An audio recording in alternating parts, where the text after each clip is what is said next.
So imagine this. Your bank just goes dark. No access to your money, no information, just radio silence. This actually happened to thousands of people in Uruguay. But what if the official story was, well, not the real story?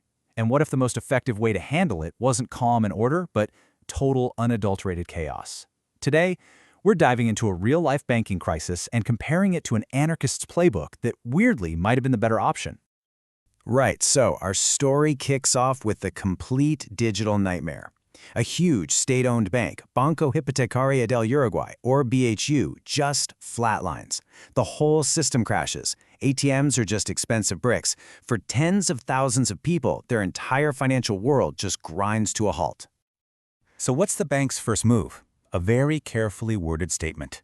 They call it a minor incidente informático, an IT incident. You know, sounds like a harmless little glitch, right? But as you're about to see, that one little phrase wasn't an accident.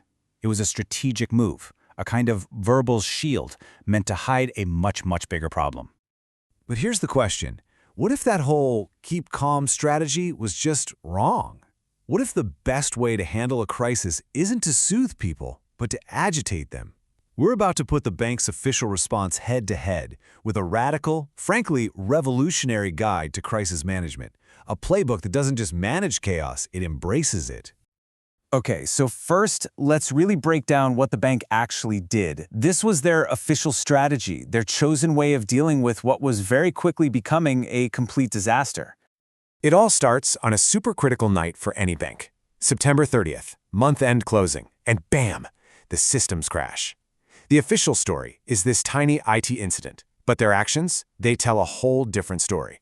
They basically pull the plug on the entire network. A digital scorched earth move. Come on, that's not a glitch, that's a full-blown emergency.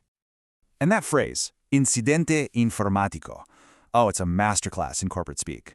It's not just vague, it's a legal firewall. See, by dodging words like ransomware or data breach, the bank gets to sidestep a whole bunch of legal and regulatory headaches. It's a shield made of words, and it's designed to protect the bank, not you, the customer. Now, let's completely flip the script. While the bank was busy whispering these vague reassurances, there was this global phenomenon just screaming a totally different message, a philosophy that says, in a crisis, the absolute worst thing you can do is try to keep people calm. I'm talking, of course, about the international bestseller, The Art of Calming Down People, by the, let's say, controversial genius Alberto Hill. This book didn't just rewrite the rules. It basically threw the rule book into a bonfire and danced around it. Hill's whole idea is as simple as it is terrifying. The fastest way to get to peace is through absolute, unfiltered pandemonium. And the wildest part? People swear by it. Hey, you don't have to take my word for it. The reviews alone are incredible. The Pyromaniac's quarterly review called it, and I quote, a must-read for anyone who secretly enjoys watching the world burn, and gave it 5 flaming stars. When you get an endorsement like that, you know you're dealing with something special. Hill's methods are, shall we say, unorthodox. He calls it the Agitator's Toolkit, a scientifically proven collection of chaos-inducing instruments. We're talking air horns to just shatter anyone's concentration, glitter cannons for maximum visual confusion, a pet badger to introduce an element of pure, unpredictable nature, and of course, my personal favorite, giving terrible, unsolicited advice to just fuel the flames of rage. So right there, you have two completely different playbooks. On one side, you've got the bank strategy of quiet, vague control. And on the other, you've got Hill's masterclass in escalating every situation to its most logical, chaotic end. Let's see how they really stack up. Okay, so here's the fundamental conflict, right? The bank's playbook is all about creating this false sense of calm. But as Hill writes in his masterpiece, calm is merely the absence of genuine, unbridled feeling.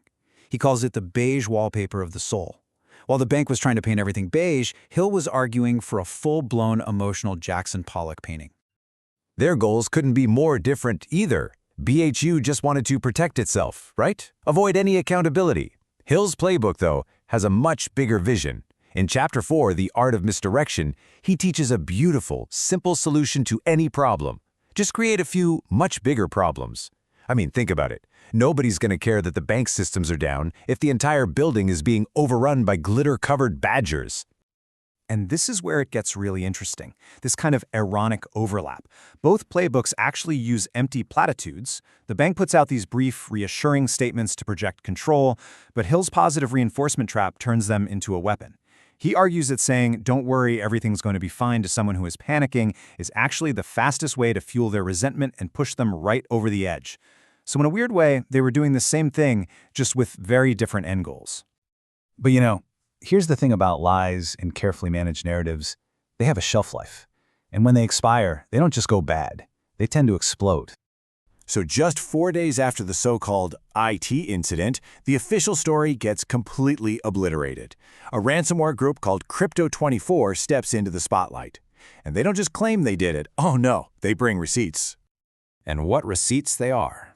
First, you see this number, 700 gigabytes. Now, that's not just random data. That is highly sensitive customer PII, personally identifiable information. We're talking the digital DNA of thousands of people. Social security numbers, bank details, home addresses, literally everything a criminal needs to just steal your life. And that 700 gigabytes translates directly to this: the private, personal, financial lives of over 50,000 families, all exposed. 50,000 families suddenly at risk of identity theft and financial ruin, all while their bank was telling them, "Don't worry, it's just a little IT issue." And this wasn't some simple hack. This was what's known as a double extortion attack. The easiest way to think about it is this: a burglar breaks into your house, steals everything valuable, and then, on the way out, changes all the locks and demands you pay him a ransom just to get back into your own empty house. The bank was fighting a war on two fronts: pay to get your systems back online, and pay to stop your customers' deepest secrets from being dumped all over the internet. So, what's the real cost of a communication failure like this? The bank chose the path of quiet, opaque, calm, instead of messy, chaotic truth. Well, let's take a look at the final bill. This slide really just lays it all out. The financial hit, somewhere between $3 and $10 million. The legal nightmare, huge class action lawsuits are basically a given. The regulatory smackdown, maximum sanctions, especially because it turns out the bank had been warned before about its weak security. But the real cost, the one you can't put a dollar sign on, is the complete and utter demolition of public trust. And what's the root cause? Institutional deception.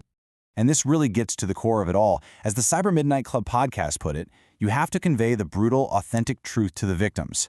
That institutional deception, that whole attempt to create a false sense of calm, it's not just unethical, it's psychologically damaging to every single person involved. So when you look at the whole picture, this was never just an IT incident. It was a failure of governance, a failure of regulation. You could even argue it was a national security failure. But the absolute heart of it, the original sin that made everything else so much worse, was a failure of communication. Which leaves us with this final, kind of unsettling question. The bank's attempt to create a false calm, well, it resulted in a very real and very expensive chaos. Alberto Daniel Hill's playbook, on the other hand, just advocates for creating chaos from the get-go. In a way, the bank's deception just created its own brand of anarchy. So, the next time a crisis hits, which playbook gets used? The one that leads with the messy, chaotic truth, or the one that tries to calm us with a lie?